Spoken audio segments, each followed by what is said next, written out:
2 से 2.5 लाख रुपए प्रति एकड़ इसमें आमदनी हो जाती है नेट। जो आम खेती हम करते आ रहे हैं, गन्ना धान वगैरह, उसके मुकाबले में जो हमारी पुष्प वाली फसलें हैं उनमें काफ़ी अच्छा मुनाफा किसान भाई ले रहे हैं, ले सकते हैं फ्यूचर में भी। सर आपका बहुत बहुत स्वागत है हमारे रवि जॉन फार्मिंग लीडर में। आपका भी त्यागी जी, हमारे पूसा कृषि विज्ञान मेला 2023 में बहुत बहुत धन्यवाद है इस आने के लिए, और मैं अपने संभाग में आने के लिए आपका स्वागत करता हूं। सामने से जो हमारे किसान भाई देख रहे हैं हमें और आपको कैमरे की नज़र से जी, उन्हें एक बार आप अपना और संस्थान का पूरा परिचय दें।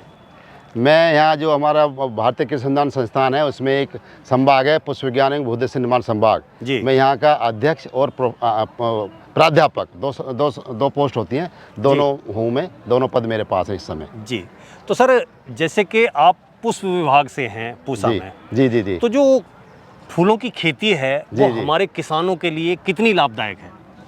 देखिए, किसानों की खेती जो आम खेती हम करते आ रहे हैं, गन्ना धान वगैरह, उसके मुकाबले में जो हमारी पुष्प वाली फसलें हैं उनमें काफ़ी अच्छा मुनाफा किसान भाई ले रहे हैं, ले सकते हैं फ्यूचर में भी, बशर्ते कि वो मार्केटिंग में थोड़ा ध्यान दें, क्योंकि फूलों की जो डिमांड है, मांग है, हर समय नहीं होती। तो हमको देखना होगा किस समय हमें फूल लगाने चाहिए, किस समय त्यौहार आते हैं, किस समय शादियाँ आती हैं या और दूसरे अवसर होते हैं। हाँ, मतलब सामाजिक कार्यकर्ता करें तो वो ऐसा मौका हो, फूल का ध्यान लगाना पड़ेगा कि हमें फूल के समय लेना। तो जैसे ही अभी क्या है कि बहुत तरीके के फूल हमारे जो मार्केट में आते हैं, जी, लेकिन अभी जैसे हम देख रहे हैं कि कई कलर में यहाँ ग्लाइडर्स है। जी, तो क्या हमारे किसान भाइयों के लिए इसकी खेती भी फायदेकारी हो सकती है? हाँ, ग्लेडियोलस की जो खेती है हमारे खास तौर पर जब हम खुले खेत में खेती करते हैं, मैं जैसे हम खेती उसके संरक्षित खेती करते हैं, पोलिया उसके अंदर या नेट हाउस के अंदर करते हैं, एक खुले खेत में करते हैं, तो खुले खेत के हिसाब से ग्लेडियोलस बहुत ही अच्छा है, क्योंकि ओपन में जो दिल्ली के आसपास का जो नॉर्दर्न प्लेन्स है जो हमारा इंडिया का, उसमें बहुत अच्छी खेती ग्लेडियोलस की होती है, और इसको किसान कई बार शिफ्टों में लगाते हैं। अच्छा, ये जाड़ों की वैसे मुख्य फसल है, अक्टूबर में लगा के दिसंबर जनवरी फरवरी तक फूल आता है, अभी भी आप देख रहे होंगे इसे फूल आ रहा है। और अगर इसको थोड़ा जल्दी लगा देंगे तो आप इसको 3-4 बार इसको लगाएंगे, जुलाई से शुरू, अगस्त से शुरू कर दीजिए, फिर सितंबर में लगाइए, अक्टूबर में लगाइए, तो सितंबर में लगाएंगे तो आपको धीरे धीरे फूल मिलेगा, तो बाजार की मांग के अनुसार आपको एक साथ नहीं आएगा, प्रोडक्शन मिलती रहेगी, तो आपको कहीं लाभ कहीं घाटा करके लगाएंगे तो टोटल आपको ज़्यादा इनकम होगा। अभी क्या है कि जैसे आपने कहा कि इस टाइम पे लगाना, तो इसके लिए मिट्टी कैसी चाहिए और मिट्टी वातावरण कैसा चाहिए और पानी कैसा चाहिए आपको? ज़मीन की बात है, ज़मीन इसके लिए दोमट मिट्टी, बलुई दोमट मिट्टी बहुत अच्छी है, पानी उसमें खड़ा नहीं होना चाहिए, और दूसरा जो तापक्रम की बात है, ठंडी जलवायु का पौधा है तो इसकी जब ग्रोथ होती है ठंडी होनी चाहिए, इसलिए हम अक्टूबर से लेके इसका मार्च तक, फरवरी तक जनरली चलता है और मार्च तक चला जाता है, खुदाई होते होते मार्च निकल जाता है, तो उस समय इसको लगाना चाहिए। जहाँ तक पानी की बात है, पानी भी इसको, क्योंकि इसका जो बीज है नीचे होता है प्याज जैसा, तो ज़्यादा पानी लगाएंगे तो उसमें सड़न हो सकती है, तो उसको रोकने के लिए इसको मैंड पे लगाते हैं, और पानी मैंड पे लगाते हैं, बेड पे लगाते हैं, जैसे ये लगाया आप देख रहे होंगे, तो उस पर और पानी हल्का लगाएंगे, बार बार लगाएंगे, हल्का लगाएंगे। हाँ, मतलब जल्दी लगाएंगे, ये नहीं कि एक साथ खड़ा नहीं करेंगे, धान या गन्ने की तरह खड़ा नहीं कर सकते। अब बात आती है सर कि जैसे यहाँ विभिन्न वैरायटी आपके यहाँ हैं, तो उन वैरायटियों के बारे में बताओ कि मार्केट में जो है कौन कौन सी वैरायटी है जिनकी बहुत अच्छी मांग है? मार्केट में वैसे तो बहुत सारी प्रजातियां अभी मार्केट में पहुंची नहीं है, कि मार्केट में जो माल जाता है उसके हिसाब से डिमांड आती है, लेकिन जो इस समय जो प्रचलन में मैं कुछ बताऊंगा, एक तो सफ़ेद रंग की प्रजातियां बहुत अच्छी हैं, लाल रंग की प्रजातियां बहुत अच्छी हैं, नारंगी, ये ऑरेंज कलर की आप देख रहे हैं, पूसा मनमोहक इसका नाम है, और उनका जो क्या करते हैं, बुक्के जब बनाते हैं, ये फ्लावर जो है कट फ्लावर में लगता है। अच्छा, और जैसे ये फूल है हमारी नई वैरायटी पूसा रजत, इसके बीच में आप देख रहे हैं कि ये निशान सा पड़ा हुआ, तो इसका भी बहुत डिमांड है। हाँ, एक अलग से वाइट के बीच में जो है, तो बुक्के बनाते हैं हम, जैसे आप देख रहे होंगे हम ये फ्लावर अरेंजमेंट करते हैं, तो उनमें भी हम जो इनको यूज करते हैं, जैसे आप अभी आप देख रहे हैं, जैसे फ्लावर अरेंजमेंट है, ये आप देख रहे हैं, ये गुलाब का बना हुआ है, अब ऐसे ही हम ग्लेडियोलस का ही बनाते हैं, तो ये सब बोलते हैं वैल्यू एडिशन।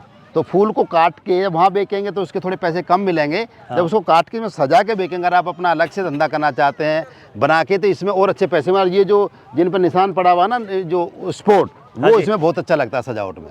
हाँ, तो मतलब उसी हिसाब से उसकी वैल्यू ज़्यादा है, कीमत ज़्यादा है मार्केट में। ये अभी जैसे ये दूसरा ये कलर है, जी, इसके बारे में क्या कहेंगे सर? ये कलर अभी नया है, और लेकिन मार्केट में है, ये हमारी नई वैरायटी है, ये जाएगी तो इसकी भी डिमांड आएगी, क्योंकि बाजार में जो चीज़ मिलती है ग्राहक उस हिसाब से अपना माइंड मेकअप करता है।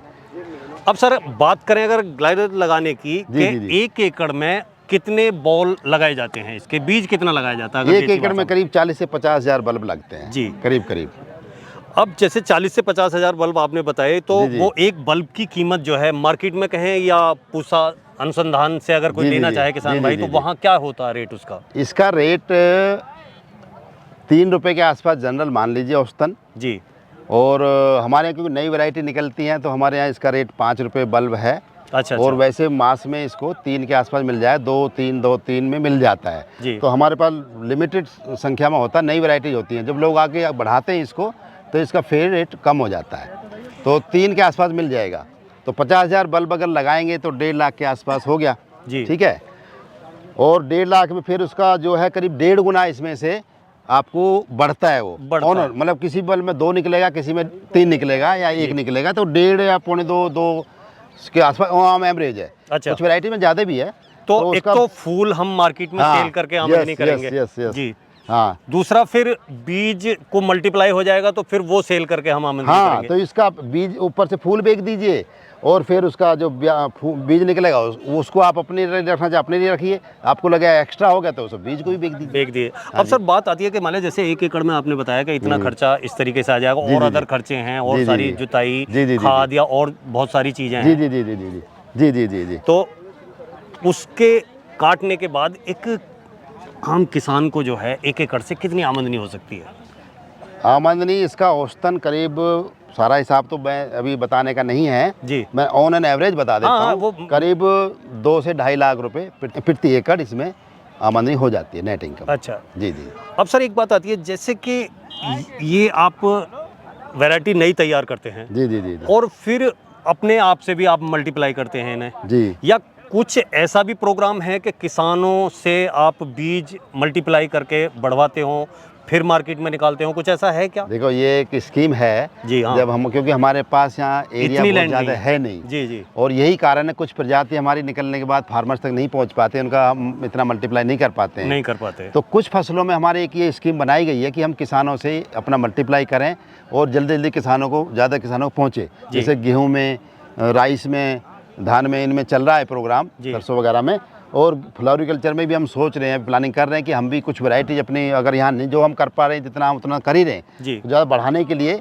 उस स्कीम के तहत किसानों को, जो हमारा गेंदा चल रहा है उसमें, हाँ, गेंदा हमने उसमें शुरू कर दिया है और अब दूसरी फसलों पर। अच्छा सर, अगर ऐसे बीज लेके मल्टीप्लाई करके और आपके साथ काम करने का इच्छुक हो कोई किसान, तो वो कहाँ और कैसे मतलब जो है संपर्क करे? जैसे आप कह रहे हो कि गेंदे में हमारा चल रहा है, उसमें तो ये हमारी करना पड़ेगा, कहाँ है? हमारे संस्थान की बीज उत्पादन इकाई है जी, और हमारे जो संयुक्त निदेशक अनुसंधान जी हैं, उनके जो हमारे जो डायरेक्टर साहब हैं उनके ऑफिस में, उनका ऑफिस है, वहाँ से आप उनकी डिटेल ले सकते हैं कि क्या उनका वो रूल रेगुलेशन क्या है। बिल्कुल MOU फिर साइन होता है, उसके तहत वहाँ से करेंगे तो मिल जाएगी डिटेल पूरी आपको।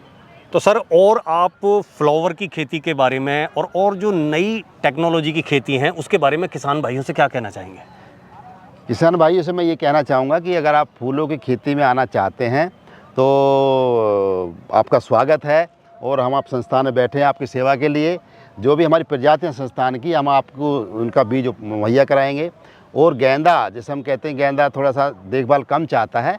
अगर आपने पहले फूलों की खेती नहीं की तो गेंदे से शुरुआत करिए जी, और क्योंकि इसमें हाई रिस्क भी होता है फ्लोरिकल्चर में, थोड़ा सा अगर मार्केट नहीं मिली तो। और फूल का ध्यान रखें, कब बाज़ार में है वो अच्छी तरह से ज्ञान अर्जित करके, किसी पड़ोसी से जो पहले से उगा रहा उससे, या हम लोगों से, वैज्ञानिकों से, कि कौन सी प्रजाति लगाएं तो आपको यथा समय आपको फूल मिले जब चाहते हैं। तो गेंदा लगाएं, ग्लेलियस का बहुत अच्छा मार्केट है, गुलदाउदी है, इन 3-4, और गुलाब है, देसी गुलाब भी है और कटफ्लावर वाला भी है। और ओपन से पहले शुरू करें जी, जब आप ओपन में एक्सपर्ट हो जाएंगे फिर प्रोटेक्टेड में जाएं, क्योंकि प्रोटेक्टेड में खर्चा ज़्यादा आता है। बिल्कुल। तो आपको ज़्यादा लॉस ना हो जाए, उससे बचने के लिए जब आपका एक्सपर्टाइज पूरा ओपन कल्टीवेशन हो जाए फिर आप उसको एडवांस कर सकते हैं। और इसमें जितना आप, बहुत इसमें स्कोप है, जितना एडवांस करेंगे आपने इनकम भी उतनी ज़्यादा अच्छी होगी जी। तो ये मेरे किसानों को सुझाव, एकदम से ज़्यादा खर्चा ना करके थोड़ा थोड़ा एक्सपर्टाइज के साथ साथ अपना बढ़ाएं कारोबार को। तो सर, आपने इतनी अच्छी जानकारी दी फूलों की खेती के बारे में, उसके लिए आपका बहुत बहुत धन्यवाद। बहुत बहुत धन्यवाद त्यागी जी, आपका भी। तो किसान साथियों, आपने देखा कि फूलों की खेती में कितना मुनाफा है, और सर ने कहा कि आप ओपन में करें पहले, फिर उसके बाद जो है पॉली हाउस में या ग्रीन हाउस में वहाँ कर सकते हैं। तो साथियों, ये वीडियो आपने देखी, अगर इस वीडियो को देखने से और इन फूलों को देखने से आपके मन को, आपकी आंखों को सुख मिला हो तो इस वीडियो को लाइक करें, शेयर करें, चैनल को सब्सक्राइब करें और घंटी के बटन को जरूर दबाएं। ये वीडियो देखने के लिए आप सभी का बहुत बहुत धन्यवाद। मैं रवि त्यागी, रवि जॉन फार्मिंग लीडर से।